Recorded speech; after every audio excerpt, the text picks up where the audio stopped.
काफ़ी सारी अपडेट्स हैं, कुछ क्वेश्चंस भी हैं जो आपने पूछे हैं। सबसे पहली अपडेट तो सिल्वर को लेकर ही है। तो पहले कोटक म्यूचुअल फंड ने अपने सिल्वर फंड के अंदर इन्वेस्टमेंट बंद की। देन उसके बाद यूटीआई म्यूचुअल फंड ने अपने सिल्वर के अंदर इन्वेस्टमेंट बंद की। और अब एसबीआई म्यूचुअल फंड ने भी mutual fund suspends new investment in silver ETF fund of fund amid supply crunch. Supply कम है, डिमांड ज्यादा है, तो प्रीमियम पे बहुत ज्यादा भाग रही है ईटीएफ। और ईटीएफ का प्राइस बढ़ रहा है। म्यूचुअल फंड्स जो होती हैं गोल्ड की या सिल्वर की या इंटरनेशनल फंड्स की, वो ईटीएफ के अंदर ही इन्वेस्ट करती है, तो ईटीएफ का प्राइस भागेगा तो म्यूचुअल फंड को भी महंगा खरीदना होगा। इस कारण से म्यूचुअल फंड्स अपना इन्वेस्टमेंट धीरे धीरे करके सब बंद कर रहे हैं। जैसे ही प्राइस नॉर्मलाइज होगी, वापस से ये लोग फ्रेश इन्वेस्टमेंट लेना शुरू कर देंगे। अब देखो, क्वेश्चन इसी से रिलेटेड एक पूछा था एक व्यूअर ने हमारे, कि अब ईटीएफ का प्राइस भाग रहा है, अगर ईटीएफ प्रीमियम पर मतलब एक्चुअल जो प्राइस होना चाहिए उससे ऊपर ट्रेड कर रहा है, तो फिर म्यूचुअल फंड्स के अंदर भी तो यही चीज होगा। म्यूचुअल फंड के अंदर अगर हम इन्वेस्ट करते हैं तो हम कैसे सेफ हैं? तो देखिए, म्यूचुअल फंड के अंदर हम कैसे सेफ है, अभी दिखा ना, म्यूचुअल फंड इन्फ्लो लेना कैसे बंद कर रहे हैं। इंटरनेशनल ईटीएफ के अंदर भी, मतलब नेस्डेक 100 ईटीएफ के अंदर भी यही हमें देखने को मिला। म्यूचुअल फंड कंपनी बार बार कह रही थी कि हम प्रीमियम पे ट्रेड कर रहे हैं, ध्यान से कॉशियस होके इन्वेस्ट करें। ईटीएफ को लेकर भी मोतीलाल ओसवाल ने कहा था कि हमारा ईटीएफ काफी 10-15% प्रीमियम पे ट्रेड कर रहा है, ध्यान से खरीदे, देख समझ कर डिसीजन ले। सेम वही है, यहाँ पे भी हो रहा है।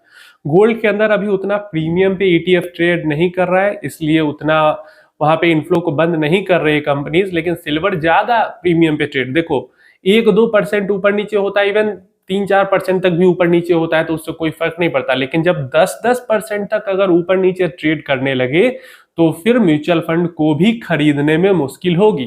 क्योंकि जितनी भी जो म्यूचुअल फंड्स है गोल्ड और सिल्वर वाली, वो ईटीएफ के अंदर ही इन्वेस्ट करती है। अब जैसे निपॉन का गोल्ड फंड होगा तो वो निपॉन के ही ईटीएफ के अंदर इन्वेस्ट करेगा। लेकिन जैसे क्वांट है, इसका अपना सिल्वर गोल्ड फंड नहीं है, तो ये दूसरे के सिल्वर गोल्ड ईटीएफ के अंदर इन्वेस्ट करता है, मतलब अपना इनका ईटीएफ नहीं है। तो इसलिए जब जब भी ईटीएफ प्रीमियम पे ट्रेड करेगी, कोई भी ज्यादा प्रीमियम पे ट्रेड करेगी, तो म्यूचुअल फंड इनफ्लो लेना बंद कर देंगे। इस कारण से जो म्यूचुअल फंड इन्वेस्टर है वो बच जाते हैं ये बबल से। लेकिन जो नॉर्मल इन्वेस्टर है वो ईटीएफ बबल में खरीद लेते हैं। और बबल तो बनता ही तभी है जब पीक हो रहा होता है एंड बहुत ज्यादा डिमांड बढ़ जाती है, बायसनेस के कारण, फियर ऑफ मिसिंग आउट के कारण।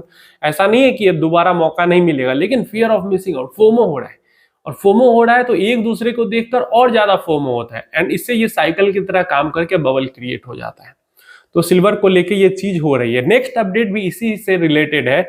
जैसे जितना भी पैसा पिछले महीने सितंबर के महीने में जितना भी इनफ्लो गया है इंडेक्स ईटीएफ के अंदर में, जितने भी momentum fund, alpha fund, quality fund, value fund, normal large cap fund, normal mid cap fund, small cap index ETF जो है, लार्ज कैप का अलग ईटीएफ होता है, मिड कैप का अलग होता है, स्मॉल कैप का अलग ईटीएफ होता है, लार्ज मिड स्मॉल तीनों मिला के 500 ईटीएफ अलग होता है, लार्ज मिड मिला के 250 ईटीएफ अलग होता है। उसके अलावा मोमेंटम जितने तरीके के हैं उन सब के ईटीएफ अवेलेबल है, मोमेंटम, क्वालिटी, वैल्यू, अल्फा सब के ईटीएफ अवेलेबल है। तो इतने सारे, इसके अलावा कई सारे थीमेटिक ईटीएफ्स भी, सेक्टोरल थीमेटिक ईटीएफ भी अवेलेबल होते हैं। तो सोचो इतने सारे ईटीएफ है, इतने सारे अलग अलग मतलब market cap wise, category wise, strategy wise, इतने अलग अलग हैं। फिर भी टोटल जो ईटीएफ के अंदर इन्वेस्टमेंट गया है पिछले महीने में, सितंबर के महीने में, उसका 72% पैसा सिर्फ और सिर्फ गोल्ड और सिल्वर ईटीएफ के अंदर गया है। ये चीज दिखाता है कि पिछले कुछ महीनों में किस तरीके की मैडनेस हो गई है गोल्ड सिल्वर में। खासकर पिछले 2 महीनों में गोल्ड और सिल्वर के अंदर, मतलब इतनी ज्यादा रैली होने के बावजूद अब लोग घुस रहे हैं इसके अंदर। पिछले 2 महीने में वो दिख रहा है, समझ में ही आ रहा है। 70 मतलब कितना, मैं बताऊं, इतने 50 तरीके का ईटीएफ है, market cap, strategy, sector wise सब अलग अलग, लेकिन सबसे ज्यादा 72% इन्वेस्टमेंट सिर्फ गोल्ड और सिल्वर ईटीएफ के अंदर गई है। मैडनेस इससे समझ में आता है कि किस तरीके की मैडनेस गोल्ड एंड सिल्वर के अंदर हो रखी है। मैं तो भाई फिर से यही कहना चाहूंगा कि अपना asset allocation, overall asset allocation सिर्फ पेपर एसेट्स की नहीं। जैसे गोल्ड ईटीएफ क्या है भाई, पेपर एसेट ही है एक तरीके से। जो गोल्ड आपके घर में है वो हार्ड एसेट है, रॉ एसेट है। तो ओवरऑल जो आपका real estate, gold, debt, FD वगैरह, इक्विटी सब है, उसमें मिला के अपना एसेट एलोकेशन का ध्यान रखे, क्योंकि जो मैडनेस अभी हो रही है या भविष्य में भी क्या हो सकता है, तो अपना एसेट एलोकेशन ध्यान रखे, उसके अकॉर्डिंग अपना इन्वेस्टमेंट बना के रखे। मैडनेस के चक्कर में बस गोल्ड में किया तो गोल्ड में ही करते रह गए, सिल्वर में किया तो सिल्वर में ही करते रह गए, इक्विटी में किया तो इक्विटी में ही, और डेट में किया तो डेट में ही करते रह गए। इस तरीके का काम नहीं करना है। अपना एसेट एलोकेशन बिल्कुल, जो परसेंटेज आपने डिसाइड किया है अपनी वॉलेटिलिटी जो झेलने की आपकी क्षमता है उसके अकॉर्डिंग बस वैसे बने रहे। नेक्स्ट अपडेट की बात करते हैं हम। तो नेक्स्ट जो हमारा वीक है, मतलब कल से जो हफ्ता शुरुआत हो रहा है, इसके अंदर काफी सारी चीजें होने वाली है। सबसे पहला तो अमेरिका के अंदर जेरेम पॉवेल का स्पीच है जो कि 14 अक्टूबर को है। तो इस स्पीच के ऊपर ग्लोबली मार्केट बहुत ज्यादा डिपेंड करेगा। इवन हमारा डोमेस्टिक मार्केट भी, यूएस का मार्केट भी, बाकी अलग अलग कंट्रीज का भी मार्केट उस स्पीच पे बहुत ज्यादा डिपेंड करेगा। इवन ना कि सिर्फ इक्विटी मार्केट, क्रिप्टो मार्केट पूरा उस स्पीच पे डिपेंड करेगा। इसके अलावा गोल्ड, सिल्वर, सब की प्राइसेस में हलचल रहेंगी जब तक वो जेरम पॉवेल का स्पीच चलेगा।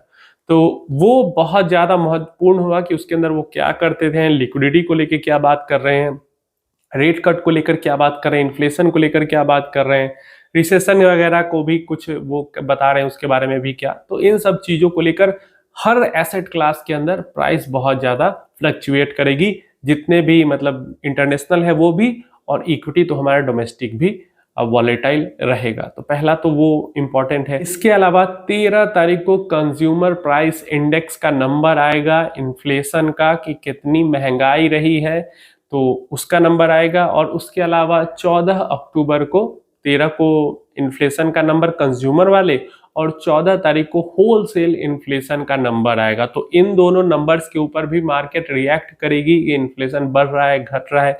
हमेशा इन्फ्लेशन का घटना ही अच्छा नहीं होता, इन्फ्लेशन का बहुत ज्यादा भी होना अच्छा नहीं होता। बहुत ज्यादा इन्फ्लेशन भागेगी तो फिर डिमांड गिर जाएगी, क्योंकि महंगाई बढ़ जाएगी तो कौन खरीदेगा।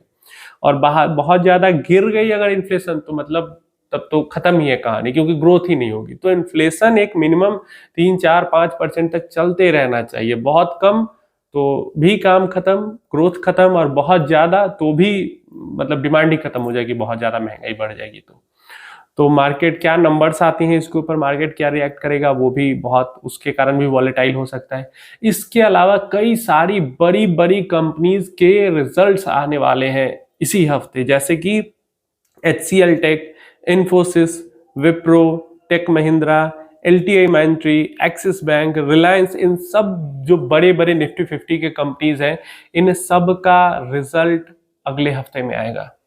तो मतलब बस सोचो कि अगर इन सब के नंबर्स अच्छे आ जाते हैं तो फिर क्या ही बेहतरीन मार्केट का मूड हो जाएगा। ये सारा ट्रंप ने चक्कर लगा के रखा है, उसके बावजूद ट्रंप ने तो मतलब मूड बिगाड़ ही रखा है, लेकिन फिर भी अगर इनके नंबर्स अच्छे आते हैं, जो कि सब के नंबर अच्छे आने मुश्किल है, अभी तक तो जो आ रहे हैं Q2 के नंबर्स, वहां पे एवरेज नंबर्स देखने को मिल रहा है। अभी डी मार्ट का भी नंबर आया तो वो भी बहुत कुछ चौके छक्के लगाने वाला नहीं था, बट थोड़ी बहुत ग्रोथ हमें प्रॉफिट रेवेन्यू में वहां पे भी देखने को मिली है। तो ये क्वार्टर ऐसा लग रहा है कि इंप्रूवमेंट हुई है पिछले क्वार्टर से इस क्वार्टर में, और नेक्स्ट क्वार्टर का जो नंबर आएगा उसमें तोरम फोरम नंबर्स लग रहा है कि आ सकते हैं। जिस तरीके की इंप्रूवमेंट पिछले क्वार्टर से इस क्वार्टर में, या ईयर ऑन ईयर भी क्वार्टर देखें तो थोड़ी बहुत ही ग्रोथ या एवरेज ही नंबर्स यहाँ पे आते हुए दिख रहे हैं। आप इन सारी चीजों के बारे में नीचे कमेंट बॉक्स में अपनी राय जरूर देना। डेफिनेटली मैं फिर से कहूंगा, अपना एसेट एलोकेशन का ध्यान रखें। मेटल्स के मैडनेस में आप मैड होकर इन्वेस्टमेंट ना करने लगे।